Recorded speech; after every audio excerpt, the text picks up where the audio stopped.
I acknowledge that I am hosting and recording this webinar from the lands of the Gadigal people of the Eora Nation. I also acknowledge the traditional custodians of the various lands on which you all work today and the Aboriginal and Torres Strait Islander peoples participating in this webinar. Good morning, everyone, and thank you for joining our ENFP webinar. My name is Kim Kellaway and I'm Head of Clients and Markets at HLB Mann Judd, and I welcome you on behalf of the ENFP Strategic Alliance of the Not-for-Profit Specialist Team at HLB Mann Judd and CommBank. So today we're presenting Not-for-Profit Board, CEO and Executive Remuneration webinar on the shifting landscape. I'm thrilled to have both Damien J. Smith and Olivia Sporton presenting this morning. Just give you a little bit of background on both Damien and Olivia. So Damien's portfolio includes board chair and industry disciplinary committee roles, speaker, author, publisher, lecturer, advisor, and having a great passion for governance and healthy organisations. As founder of Enterprise Care and Healthy Organisation Governance Strategist, Damien is passionate about empowering boards, executives and organisations in optimising their performance and positive impact. Olivia is Enterprise Care's lead analyst and strategist in not-for-profit, for-purpose board and organisation benchmarking reviews. In the last few years, undertaking the re-engineering of the annual not-for-profit for-purpose remuneration publication as an interactive portal using data science, commerce and strategy background. So I'd like to hand it over to you, Damien. Thank you. I think we've got a couple of poll questions that we'd like for you to respond to. And the first one is, are your board's directors all paid, both paid and voluntary, so a mixture, or all paid but considering payment, or sorry, all voluntary, or all voluntary and will remain so? If you wouldn't mind responding to that poll, that'll give us a little bit of an insight into the numbers that we've got. So 16% are all paid. That's an interesting number. I'll come back to that later. Both paid and voluntary. All voluntary, but considering payment 34. So 41%. So that's, I think, less than we've polled last year on this question. So it's a drop, which is interesting. Thank you for that. The second one is, which of the following best reflects your beliefs about paying board members? I'm against NFP directors receiving payment. I'm ambivalent about whether they're paid or unpaid. And the final one, I support highly competent directors being paid for their time and expertise. I'm against, so 13%. I'm ambivalent, 16, 71%. That's a significant number. That's very, very interesting, and I think it accords with what we're finding through our own Enterprise Care and not-for-profit board and staff remuneration, CEO staff remuneration data and survey. So thank you for participating in that. And what we'll now do is to jump into looking at that shifting landscape that Kim mentioned earlier today, and in particular board remuneration. But as we do so, I think in discussing the board remuneration, it is important to take a step back and examine, are the board's role and responsibilities the same today as yesterday? And I think it's an important question to have the context positioned at the start. And the short answer is no, but I'd welcome you to stay on and listen to the broader reason and the basis for why we've actually reached that position. I thought it was worthwhile, though, in doing so, to hear from a survey participant who was involved in the AICD Not-for-Profit Governance and Performance Study 2023-24, which was released in August of this year. And the quote is that one negative from the increased focus on governance is trying to sort out the board-executive relationship. And I think a lot of organisations are struggling with that. I wouldn't be surprised if those who are present today would relate to that, certainly as we are involved in quite a number of reviews with organisations, we're seeing that many boards are on a continuum, and we'll come back to that, but they're working their way from either moving from a starting point, but looking at this whole board executive relationship, particularly post-COVID. And the participant went on to say, it's a bit of a dance. I think it has exacerbated the tension between boards and executives. And I thought that captured our own experiences with the work that we're doing, that there is that increased tension, not a negative tension. I think it's a positive tension, but it's one also that's a little bit of a frustrating tension, because the boards and executives themselves are not absolutely certain in the main as to where this will all land. And we'll explore that a little bit later. I also captured out of that AICD study, there was 70% of respondents found their NFP was either mostly or highly effective in achieving its mission. And I just put that up front because I think it does reinforce the wonderful work that the sector does. You know, each of you involved in the not-for-profit sector are doing such wonderful work, dedicated and committed to what you do. And I think that's shown in that sort of 70%, which is quite a high response rate, which is fantastic. So the shifting landscape and board remuneration, one of the things that we're really focused on is that the boards are transforming their essential role, responsibilities, engagement. What we're seeing as we travel around and talk with various directors and CEOs and executives is that there's effectively a seismic shift. We're in the middle of quite a dramatic change, and maybe for many of us where we're not quite certain. It's one of those ones where you come out of and you'll be able to look back. But there's a number of aspects that could be highlighted, but I've pulled out two in particular. One is the strategic foresight and the proactive engagement. Now, the boards in particular around the strategic foresight are at various stages of seeking how they might undertake strategic foresight, what that might look like. They're striving to achieve a different perspective on what how they're actually adding value to the organisation. So they're dedicating, in some instances, and some of the boards we're dealing with, more time to acknowledging the uncertainty, and that would be very relevant to us coming out of the COVID. So post-COVID, I think many of the boards have looked back and said, look, we've now got to acknowledge the uncertainty and the futures that are that we're entering into. We've got to get a better understanding and explore what those potential futures might look like. So it's an anticipating of the future-proofing strategies that are necessary for organisations, which on the other side means you have to allocate less time to routine matters at the board table. Interestingly enough, a recent study was done where the directors were asked, are they spending more time in their role as a board director? And 50% of them said that they were spending more time.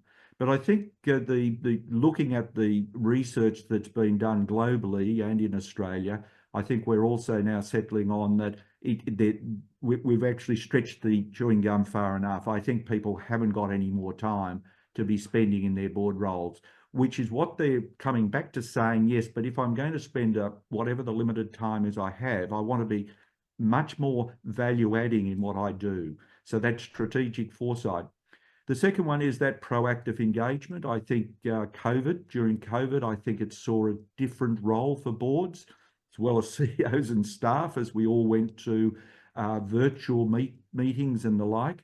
And therefore, what's really emerged is that the directors are at various stages of exploring and engaging more frequently and proactively as an integral part of an organisation's ecosystem. So they're looking for greater collaboration, particularly around significant changes that are occurring in an organisation. And those significant changes may well be the visionary part for the board, that growth agenda item that many organisations are looking to embed in their particular decision making.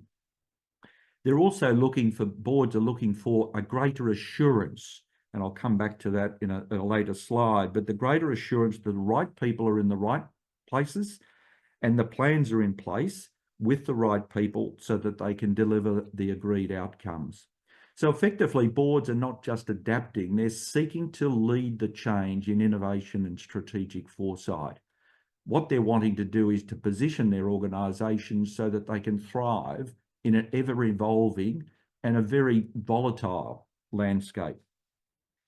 So in terms of where enterprise care has looked at this issue, is we've understood it as a holistic aspect and settled on an organisation health architecture. So enterprise care's view is that we're needing to have a holistic view of an organisation. And part of the reason for that is because the boards themselves are recognising that what we've been focused on in the past have really been what we've termed the lag indicators. So those three areas up on the screen, the financial, the compliance and governance, and the risk management. These have very much become much more embedded in organisations and become business as usual for the organisation. So I think while it's a very onerous area, the reporting has over a period of time improved, although there's a distance with some organisations to go, particularly around that sort of risk management, risk appetite area, and for boards themselves to be much more open to what risk might look like. But the boards themselves have fundamentally said, okay, if that's business as usual, how much time do we need to be spending on it? And can we be smarter around looking at what are the key indicators that we need to be touching on and monitoring that will give us the satisfaction or the insights that we need? Where the focus is now turned to is the lead indicators, and I've mentioned a few on this slide. The long-term value creation, so this whole concept of stewardship, which has emerged particularly strongly in the last 2-3 years, although it's been around a little bit longer than that. But that long-term value creation for the organisation is being seen as a particular role and responsibility for boards to focus on. Reputation and trust is another area that's been highlighted. Enhanced performance and innovation and adaptability. And most of us today in this session, if not all of us, would say that's really got to be business as usual in any organisation. So from enterprise care's point of view, prioritising organisation health is a way of actually wrapping our hands around the whole of the organisation, all of its activities, and to get a better understanding of what it means for financial performance, what it means for employee satisfaction, employee well-being, and the societal impact, as well as other areas that actually are important to keep across in terms of understanding the performance of an organisation.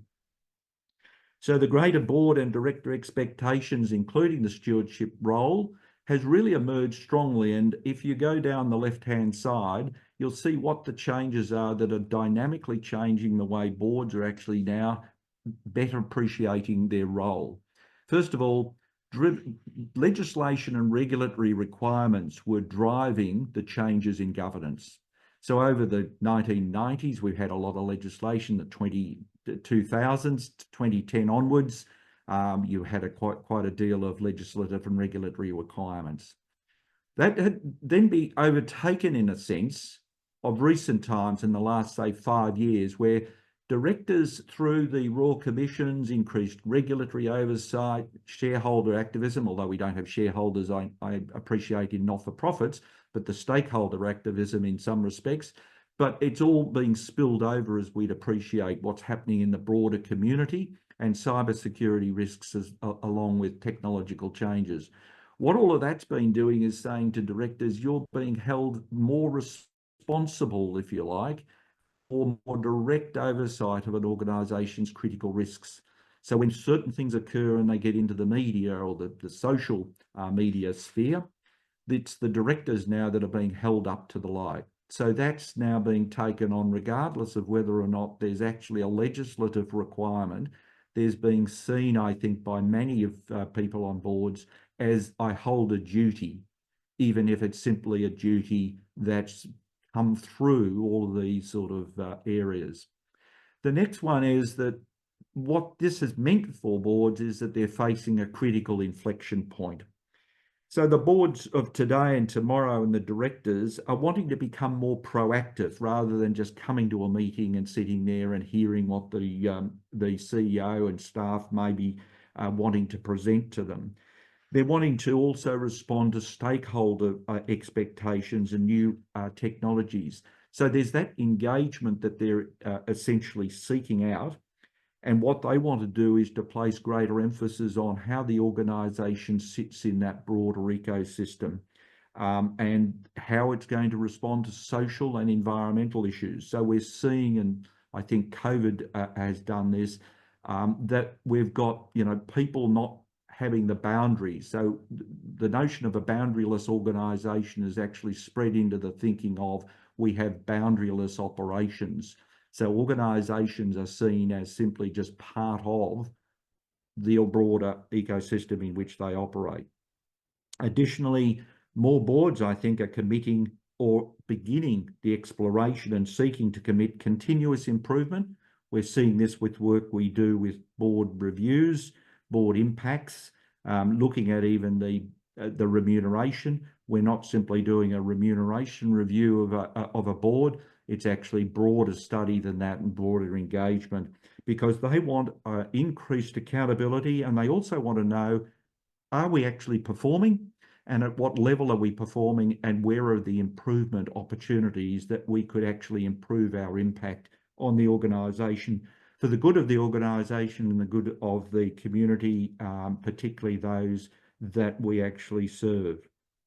So the result is that these changes have significantly impacted how the board works.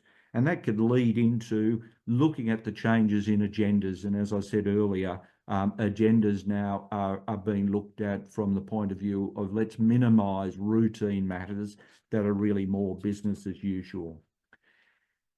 So I think I'll quickly go through the paradoxical part, because the idea behind this is to give the sense that no longer are boards dealing with linear matters.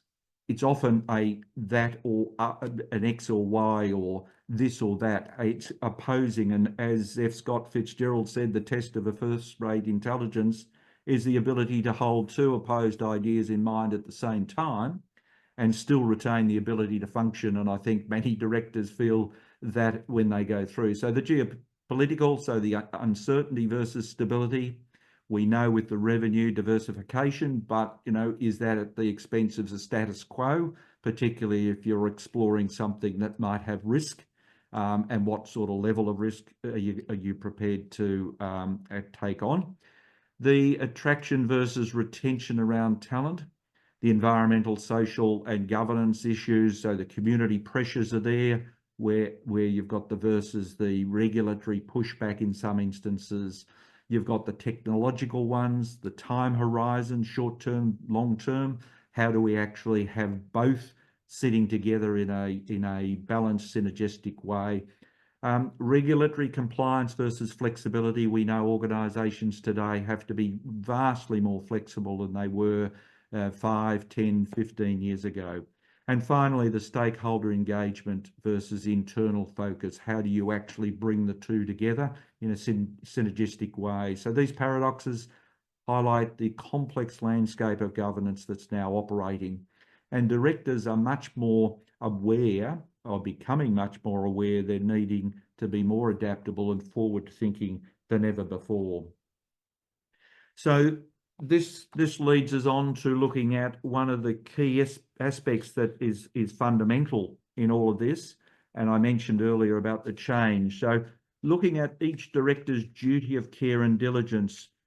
Many of you may be aware, and maybe even you've read the document, the AICD sought an opinion from Michael Hodge KC, King's Counsel, and Sonia Tame, a barrister, and that was published in August 2024. So the director's duty, as we're very familiar with under Section 180, is a duty of care and a diligence and regulatory compliance obligations.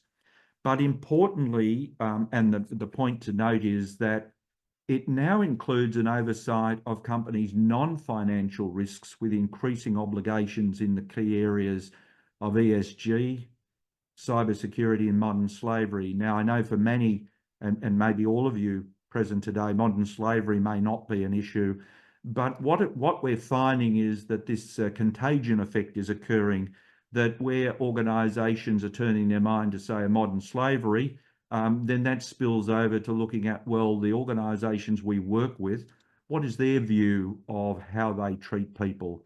Not that they have to report through to the Attorney General and make a statement, but we want to know what their culture is, what their ethics and commitment to values are. So Section 180 does not require the director to guarantee the compliance or to eliminate risks. However, a couple of other points I wanted to raise, because I think this is very present in a number of boards and directors. The director can be liable for a breach of 180 in their duty after the risk has already manifested. So it may well be that we've had instances, I've been involved in cases where directors haven't been on the board for 6 years. So the risk might have occurred after 6 years of when they were on the board, and then they've actually got to answer for what occurred those 6 years earlier. The other one that went through a phase of being a very good, ready support for directors was they would look to external advisors for reliance. And it's clearly the advice was saying from Michael Hodge and Sonia Tane, you cannot substitute reliance on advisors and management for your own attention to examination of and important matters falling within the board's responsibilities.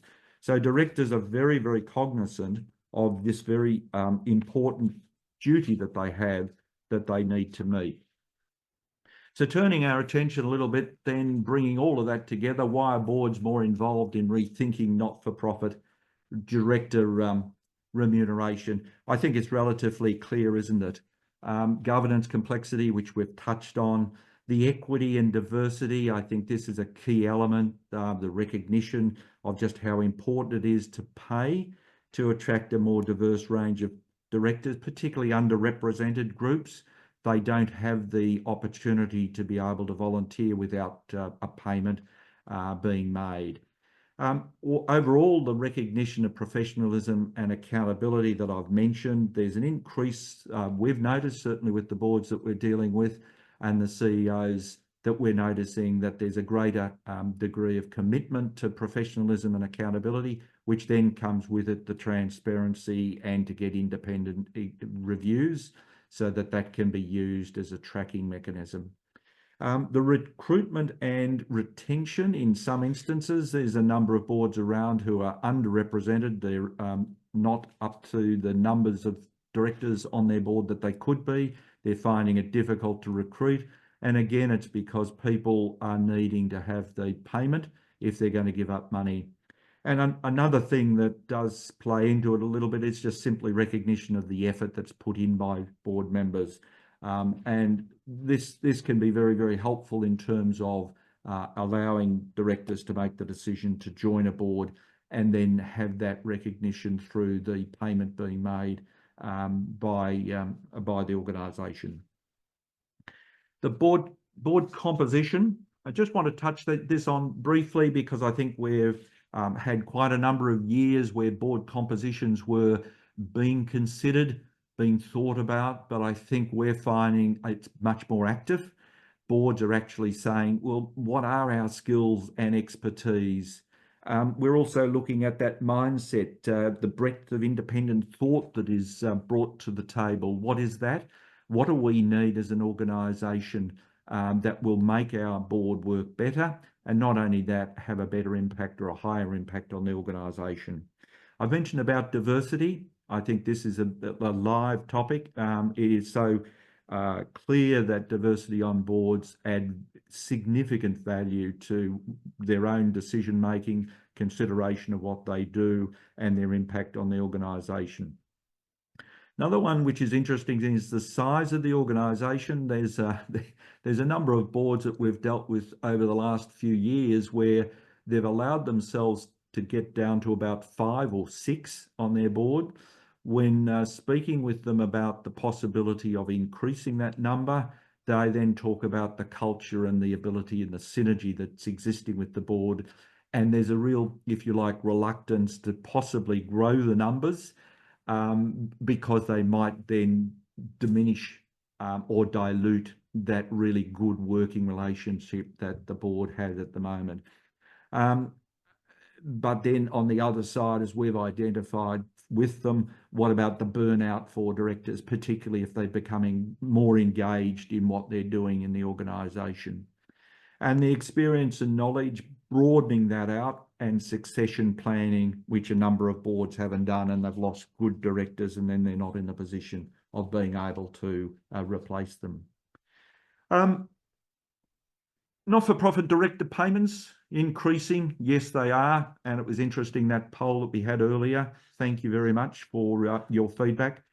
Just jumping in on the current trends, just as we've closed, the Enterprise Care has closed its not-for-profit board and staff executive CEO remuneration report, which was released on the 1st of November. 29% of not-for-profit organisations pay their directors, and that's up from 27% in financial year 24. And of the 29% of boards who are paying, 16% pay all directors. So 16% was the number earlier in the poll, which was well done. And 13% pay some directors, mainly the chair only, but others pay maybe the chair of an audit committee, for instance. And the average non-executive director fee across all NFPs is $21,028 per annum. So, looking at the focus on diversity and attracting independent directors, there's various advantages. I won't go through all of these, but I must emphasise it.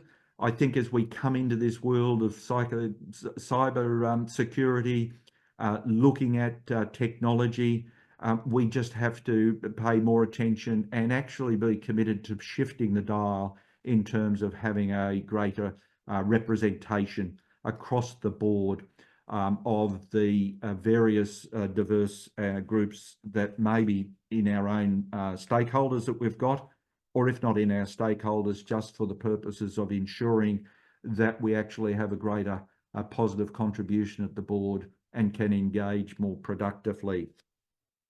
I'll move to the final two slides. The next slide talks about guidelines.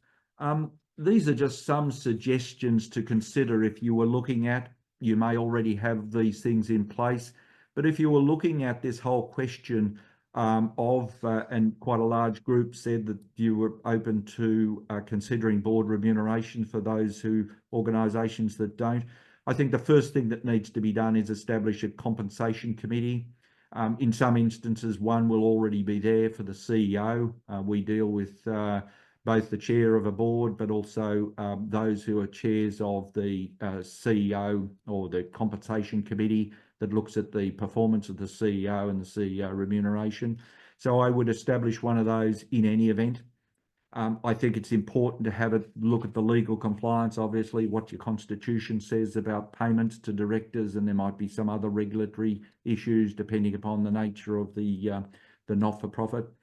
I think then conducting a comparability review, and I know, with the Enterprise Care one, we do a thorough independent review. I know people say, well, all you need to do is just look at a chart and come up with a figure. It's not as simple as that, or certainly we don't, and we're noticing that boards are inviting us in with their reviews, are basically open to and embracing the fact that it's a much more deep dive into, well, what's your impact?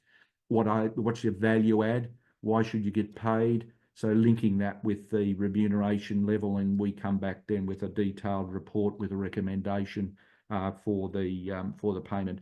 So there's a few other things there that are mentioned that you could pick up as well as part of your approach. I know that some would suggest there's a conflict of interest, directors making a decision about paying directors. However, having something like this in place helps. And the final slide really talks about the board remuneration pros and cons.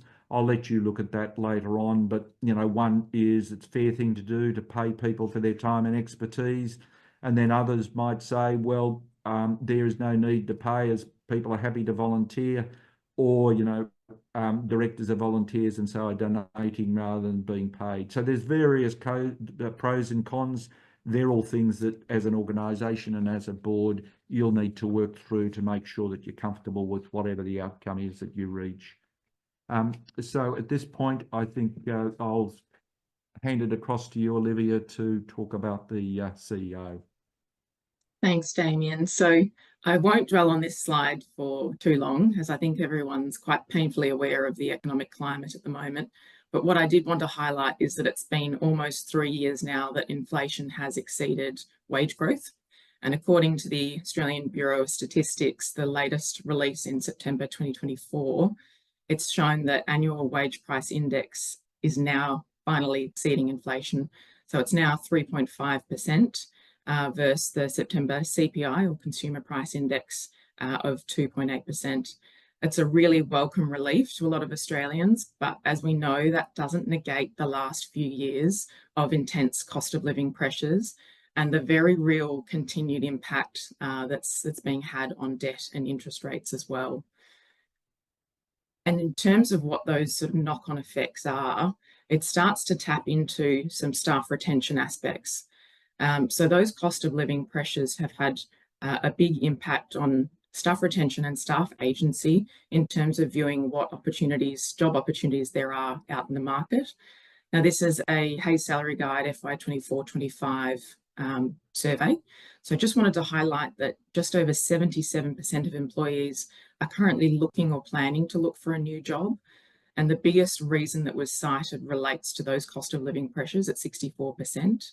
The second one there is less in control for an organisation in terms of major personal life changes. But the following three, in terms of lack of promotional opportunities or development pathway, is certainly something to consider. And poor management or poor workplace culture. And finally, there around that negative mental health or wellbeing impacts within the organisation. In terms of then the top benefits that employees are looking for, again, relating to that cost of living pressure, the top one there is 71% looking for a pay rise, followed by learning and development of a technical skill, and 54% there being able to work more flexibly, and that could be in terms of the hours worked or the location worked. Just wanted to highlight too the top two reasons that employees do stay. It's probably no surprise, but a very high proportion have suggested it relates to team culture at 82%, followed by job security at 81%. So really strong reasons there within the organisation. And finally there, we just wanted to highlight this shift within organisations in a modern workplace from a job-based role to a skill-based role. So it's a significant trend, that a transition that focuses on the specific skills and competencies that individuals possess rather than their job titles or formal qualifications. And that allows much greater flexibility and agility within the organisation to foster current talent pipelines and really expand those existing skill sets. And many staff are both willing and capable and excited to do so, particularly when it does overlap with areas of current strengths and areas of interest. So just jumping in then to the employee value proposition. Again, I won't go too deep in this. I'm sure everyone's aware of EVP, but having that strength of EVP is really critical. And the first aspect we wanted to raise is around those core financial components. Obviously, we're very strong advocates of that in our benchmarking data work. But getting those basics right around competitive base salary, superannuation, and then the alignment around bonus or incentives and how that fits in with the performance management process. And particularly for executives, they should feel as though their financial rewards are commensurate with their responsibilities and contributions. And there are two aspects I just wanted to raise in relation to this. There's the aspect of how I'm remunerated compared to a like-for-like role out in the market. So that's the independent benchmarking we referred to. But there's another aspect, which is the internal relativities. And that can cause a lot of angst in terms of appearance of fairness and equity within the organisation. So that starts to look at the consideration of a remuneration banding approach, where it relates to an executive A over here, what kind of impact, KPIs, performance within the organisation versus executive B over there, and knowing perhaps executive B has a much lower impact on the organisation, and lower output, but is being paid more. And so that element of fairness and equity is quite a critical one within an organisation, as well as that view of the external independent benchmarking. Benefits is obviously another aspect within EVP. So things like leave loading, salary packaging, additional paid leave, and motor vehicle inclusion. And what's critical within benefits is to ensure that it is a true benefit to the employee and it's not something that's considered BAU as part of a role.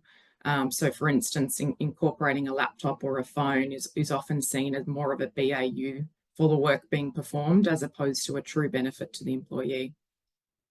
Also around that career and skill development aspect that we saw in those benefits earlier.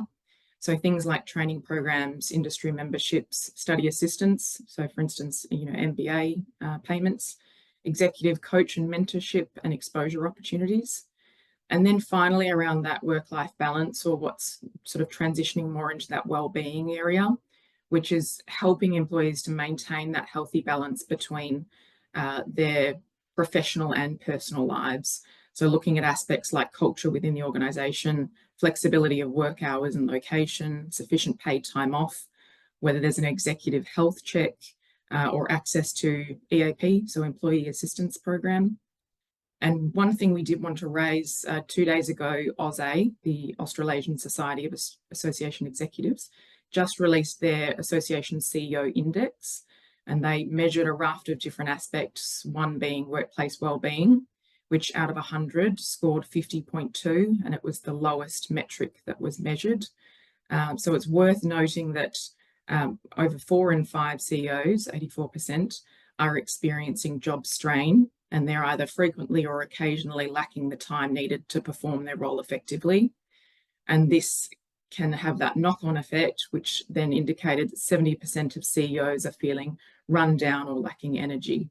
And what we know with burnout is that once it's arrived, it's a lot harder to address and to reverse than it is to proactively develop some different components to address it as the work is occurring, and allow the individual and staff member and executive to show up in their best capacity for both themselves and for the organisation.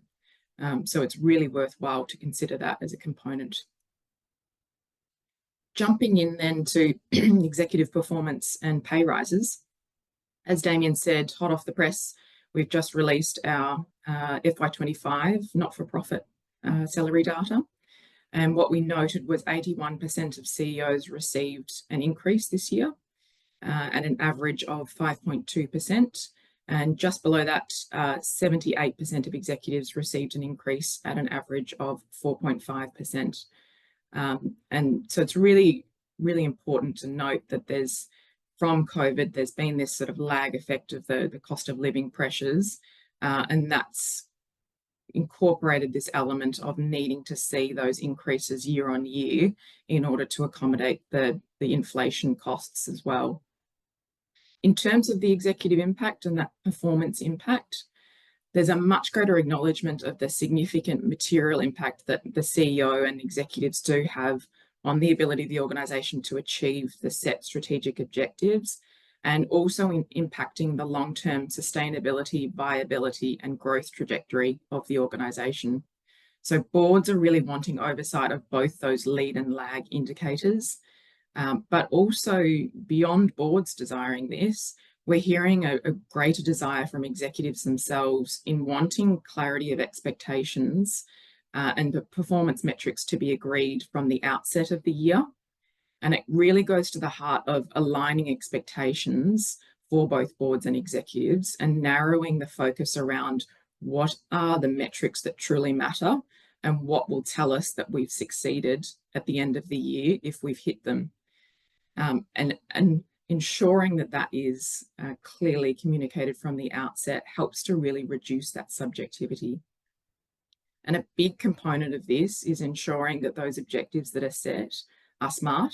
So they're specific, they're measurable, achievable, relevant, and there's a time-bound aspect to them.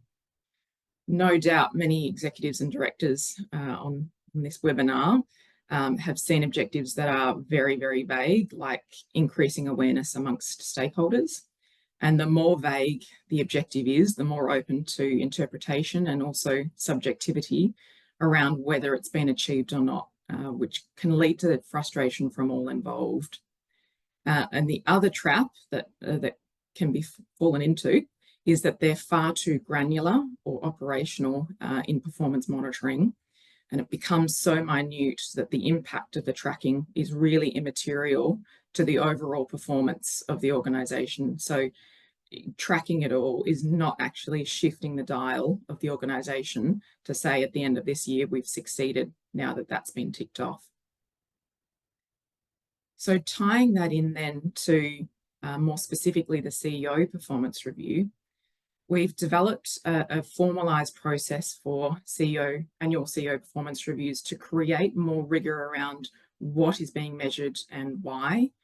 And as previously mentioned, many CEOs are really welcoming this in order to remove any perceived subjectivity and also create clarity for themselves on what the board's truly looking for and what that process will look like from the outset of each year. And the three components we review are organisation health. So given that the CEO sets the tone for the organisation's health and how aspects of the culture, engagement, strategic alignment, and capability, etc., manifest throughout the organisation, it's important to track how that is performing across the entirety of the organisation. The other aspect then is around CEO 360-degree behavioural impact feedback. And that's an acknowledgement that not only are the hard metrics important, so hitting those strategic and financial goals and mitigating risks, etc., but also how this occurs. And we've all heard some horror stories about how a commercial executive's bonus is tied to the achievement of an arbitrary goal, and there's a relentless pursuit of that, and that's to the detriment of the staff doing the actual work. And that can have longer term ramifications around disengagement and then poor culture manifesting out of that. And finally, then around those organisation objectives that are set from the outset of the year, so those KPIs, and agreed to by both the board and the CEO with that SMART formula applied, so that there's real clarity from the get-go as to what's being measured, what success looks like, and how that will be occurring in terms of a performance management process at the end of the financial year. And the final aspect then is how this performance management process integrates back into that remuneration benchmarking process. So there's the independent benchmarking view, which is how is a competent CEO remunerated out in the market, so a like-for-like organisation out in the market, and then bringing in that performance lens of I'm a fresh CEO, never had experience before, so I would be on that slightly lower end in terms of a performance and impact from the get-go, versus a CEO who is highly experienced, outperforming KPIs year on year, who's really looking for that the remuneration then that's on that higher end, that is really more about the acknowledgement of the significant and material impact they're having on the organisation. So, what we wanted to do then is just leave you with a few key takeaways before we jump into questions. And that's really around, is your board composition optimal? And that really comes back to a raft of different factors. So it's director number. So we know there's a couple of key aspects around director number. Far too many, and you're really starting to sacrifice efficiency. Far too few, and you're potentially going to struggle with succession planning if there are any retirements off the board. The amount of expertise sitting around the table, the impact that the board is having, and the diversity around the room, and the efficiency in terms of identifying what's having a true impact. Does your board benchmark its impact and measure the value creation? And so that comes a little bit back to that synergy between the executives and the board. Do you believe that your board and executive remuneration strategies are benchmarked appropriately for your organisation? And are you confident in the succession planning of the board if one or multiple directors decided to resign tomorrow? So if you do need any assistance with anything we've talked about today, so board impact, organisational health, remuneration, performance reviews or composition matrices, please email us. But for now, we'd love to jump into some questions with you all. Okay, so I've got a number of questions. Damien, have you answered that? I think you have answered the first one in terms of polling the general public or donors about their feelings on paid board members. Many have had a hard enough time with staff compensation matters. Did you want to answer that one? Thanks, Kim. Look, I think it's important that there's transparency in what gets done. I mean, we're seeing that internally to organisations, a greater transparency with the staff CEO and staff remuneration levels. But any work that we do with boards, we always would encourage transparency. We talk about it from the point of view of having a defensible position.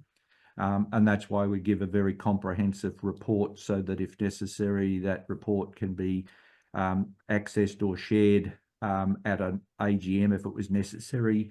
But aspects of it, that there's a quality to the study that ensures that, you know, whatever the number is, because I think people recognise the conflict of interest, it is defensible in terms of talking with stakeholders, and stakeholders would expect nothing less. So it's not so much that the directors get paid; it's that if the directors are being paid a number, that it's unable to be properly quantified. The other aspect then too, it sort of delves into the next question from Peter around how do you, if you are to do director payments, how do you do so responsibly and with accountability? And that, as Damien mentioned, really does come back to, is there an independence to what's being reviewed? So there's the inherent conflict of interest around directors determining what director payment looks like. And so also looking at a raft of different factors. So part of our benchmarking looks at, well, what's the size of the organisation from a revenue, expenditure, asset standpoint, and what are the different factors that are involved in terms of the types of operations as well. So there's a raft of factors in terms of, whether the organisation's looking at mergers and acquisitions and the different regulatory and legal compliance aspects that do add a lot of risk to the aspect. And so having that independence to look at all the different components and really measure those and then reflect the different benchmarks according to what else is out in the not-for-profit market. And as Damien mentioned, critical to be transparent about where that information comes from, how it's manifested, and then how it's been incorporated within the organisation. And continuing on from that question, from that particular asker, it appears that there are particular legislation requirements that make it, almost impossible to remunerate, say, non-government organisations or school boards. Have you come across that at all? That's where it's so subjective, and organisations need to comes back to, I think you've mentioned, or we might have mentioned this morning, one size doesn't fit all. So we, that would be part of it. If the organisation cannot legally pay their directors, then that's the nature of the organisation. But it does have to look at what else it can, if you like, promote in terms of attracting the right directors to join their board. But we have come across a couple of occasions over the last 3 to 4 years where the particular organisation wasn't able to pay their directors. And that's, as I said, then comes back to whether they might be able to pay for them attending conferences, attending training. So it does depend.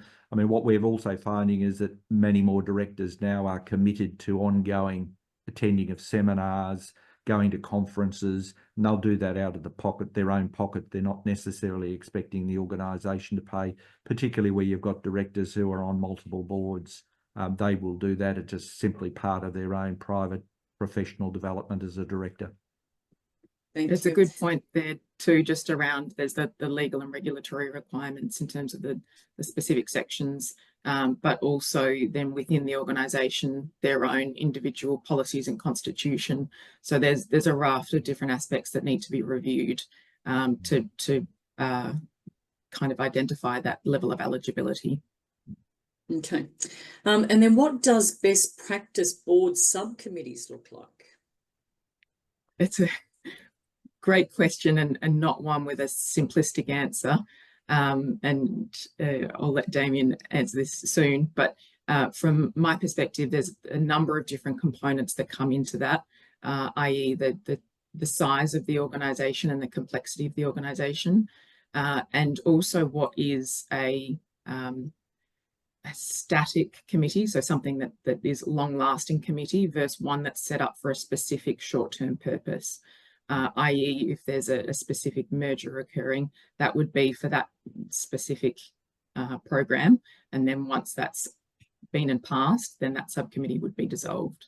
But I'll pass over to Damien.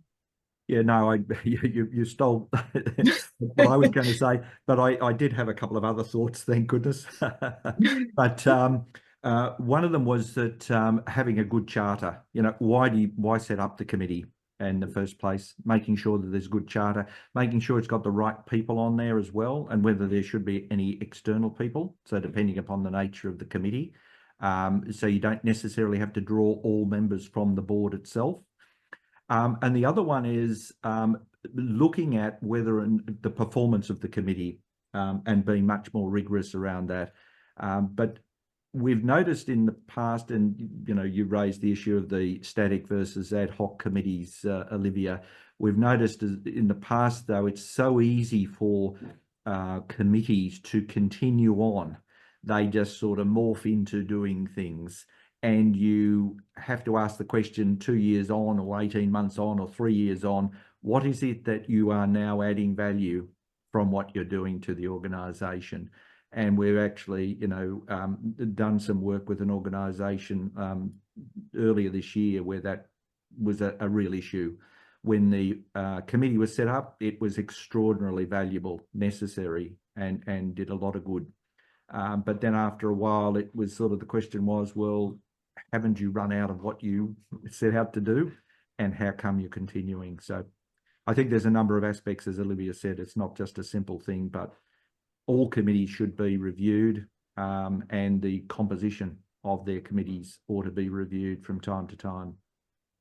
So if a subcommittee did exist, though, what would your thoughts be around remuneration for those particular members in that subcommittee? Yeah, that's another great question, and it's something we do look at. So obviously you've got the proportion of not-for-profits who pay directors at all. So we know that's 29% of not-for-profits, and then a small proportion within those will pay either a committee chair, an additional fee, and or a committee member. And there's two schools of thought when it comes to that. One is, as a director, there's an inherent understanding that you will be involved in board committee work, and that is just part and parcel of your role. And there's another school of thought to say board committee work takes a lot of time, energy, and expertise if it's done properly, and that timing should be remunerated. So we know there's a higher proportion of not-for-profits that pay the committee chair, knowing, like a board chair, they have greater level of responsibility, accountability, and time requirement, and then a smaller proportion that also remunerate the members as well. Yeah, and sometimes organisations, they don't have from their own members someone with audit experience. So you need to get an expert from externally, and oftentimes the consideration of payment is going to be there, and in some instances payment will need to be made to have that person come onto the committee, oftentimes as the chair of the audit committee or finance and audit committee, depending upon the name of the committee itself. So that's an issue for a number of organisations. The other one that we're seeing is in some organisations, say an investment committee, now depending upon the nature of the organisation, the not-for-profit, but I am aware of a non-financial type not-for-profit where they do have an investment committee because they've got large funds and they are needing to have somebody externally who has got the expertise in investment matters being paid on the committee. Thank you.